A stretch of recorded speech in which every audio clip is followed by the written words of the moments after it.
when a BBC camera crew shoves a microphone under my nose and a vaguely familiar face with an expensive hairdo and a fashionable suit starts asking me pointed questions, I politely redirect their inquiries towards the nearest uniformed police superintendent, then walk away, mouthing "Get me out of here" in Joe Sullivan's direction.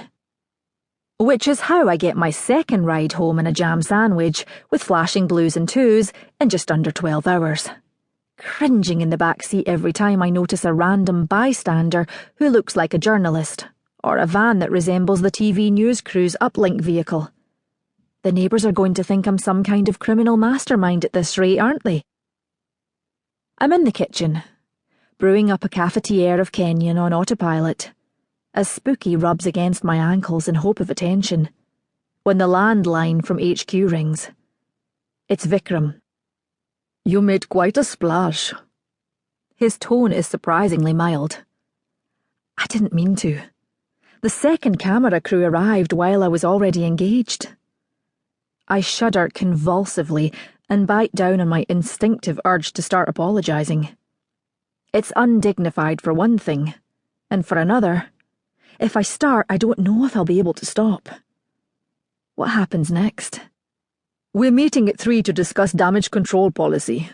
The auditors are calling the shots on this one, I'm afraid. We're using room 4102 in Admiralty House just off the Spring Gardens entrance. The new annex is inaccessible today." The new annex is what? Last night's code red left quite a mess. Vic isn't normally quite this taciturn. He must be badly rattled. "We're activating the emergency migration plan while the cleanup proceeds." I see. Stiff upper lips appear to be the order of the day. Well, my workplace calendar is clear. I was supposed to be stuck in the middle of the North Sea for the rest of the week, so it's not as if I'm expected in the office, apart from this new meeting. But the sense of hollow dread and loss gnawing at my guts won't go away. How bad is the public exposure? Bad. He pauses. "Chin up, and see you in a few hours." Whoops. I set the timer on my phone to give me a countdown alarm, sit down at the kitchen table, and allow the tears to flow. It's not hard, and the therapeutic effect of a good cry shouldn't be underestimated. You secrete endorphins in your tears, and there's a good chunk of research showing that it really does relieve stress. Trial and error experimentation has taught me that an 8-minute session, followed by 7 minutes of deep breathing and meditation, is the minimum I can get away with to rebalance myself when I'm in danger of losing my shit completely.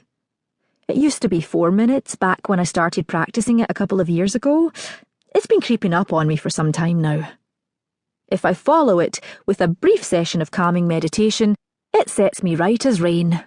For a while. 15-minute interval over, and feeling a lot better for it. I haul my suitcase upstairs and shower, then wash and blow-dry my hair.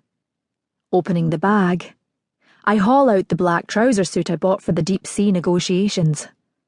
Add a cream blouse, heels, and just enough makeup and earrings to soften the look slightly. And it'll be just about right for what's coming up this afternoon, which is inevitably going to be suspension, followed by a formal inquiry with the authority to recommend disciplinary sanctions. I hadn't thought things could get any worse after Bob left, but this is ridiculous. Nope, wrong word. Try disastrous on for size instead. I do not overshare on Facebook. Unfortunately, I have an idiot sister who thinks Facebook is the internet and that the internet is the right way to keep in touch with her friends. 12% of all the photographs ever taken in human history have been taken in the last 12 months, and 40% of them are on Facebook. Many of these photographs are taken at family social gatherings, and the people who upload them tag them with the names of their relatives and friends. Which means that unless you are a paranoid recluse who has been hiding in a cave since the early 1980s, there is almost certainly a photograph of your face tagged with your name and public profile in Facebook's database.